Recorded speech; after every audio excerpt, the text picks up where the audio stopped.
Yo yo, so back again.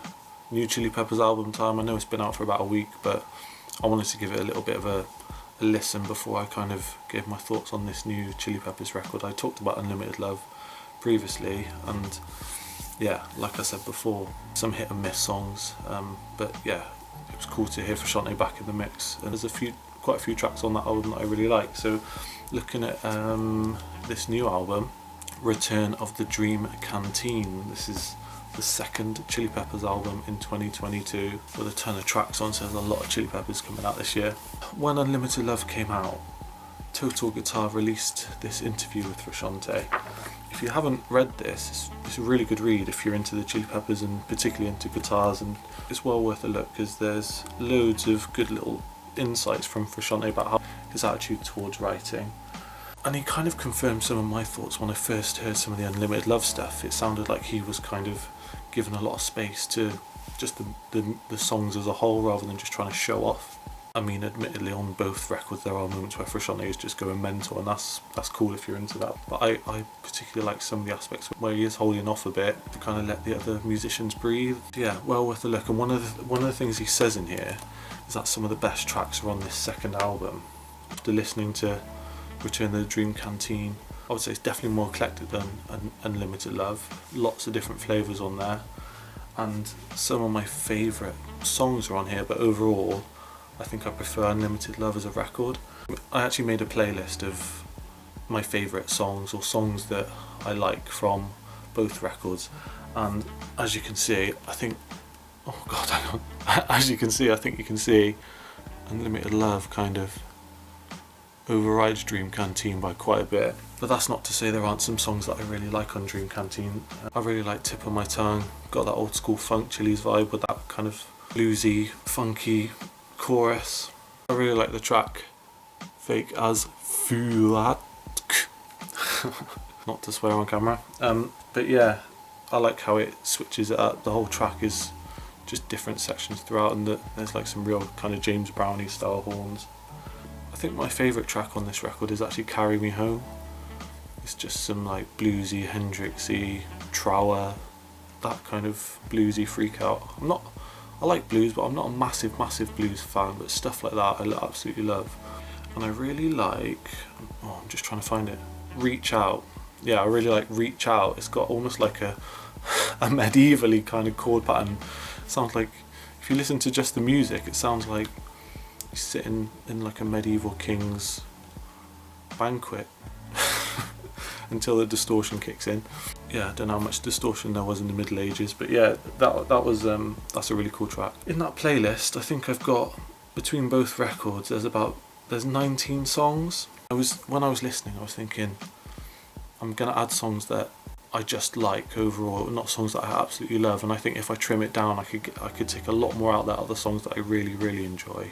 So yeah, it's quite cool that, you know, 2022 I've got 18 new tracks that I'd listen to from the Chili Peppers. Return of the Dream Canteen has, I think I got about 7 or 8 songs that I could listen to and enjoyed. The rest of it though, I mean, some of the tracks, I'll be honest, I couldn't even make it through it. Like, there's a track called My Cigarette, and for me, I couldn't even make it through that song. I was like, what is that? Needs quick, what's the next track? I mean, if you love it, fair enough, like, whatever, you know, this is just how I feel about the song. If you love it, absolutely fine. But I couldn't make it through that. And the song La La La, whatever it's called, well, it is called La La La La La. La 8 times. No, again, I couldn't make it through that track. And the last track, In the Snow, sounded like something off a Frusciante solo album. Now I know people love some of that Frusciante electronic stuff, fair enough, just not for me. And it just shows what a mixed bag that record is, and I know it's cool because I guess in one sense it can appeal to loads of different people. When I spent some time listening to the whole record, personally I only liked about 7 or 8 tracks. And don't get me wrong, some of those tracks I absolutely love. I think for me, Unlimited Love had more songs I kind of clicked with musically. I think for me, it was just cool to hear some new Chili stuff. And I'm not expecting obviously Californication Mark II. I was just hoping to hear some cool tunes from them.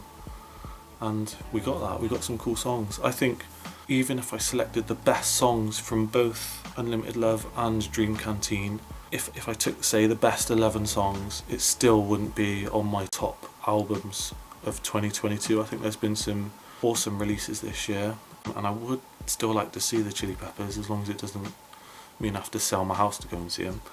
Hopefully they'll tour again next year, and it'd be cool to see them live again, because actually some of the live footage I've seen has been amazing, you know, just on YouTube and or whatever. But yeah, Dream Canteen, eclectic, some real cool, funky, old school mixed with new school Chili's vibe. Also some of it where I'm like, I don't need to hear that song again.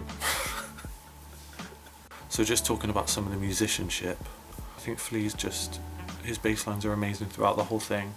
Both Unlimited Love and Dream Canteen, just so good throughout. Standout, I'd say probably the standout musician across both records.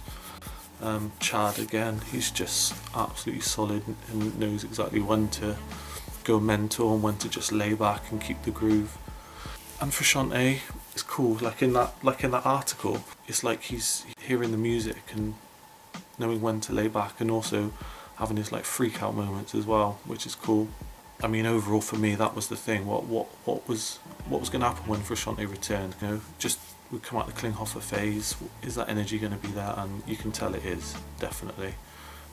Vocally, not massively into vocal like lyrics and things like that. That's, you know, for someone else to kind of look into.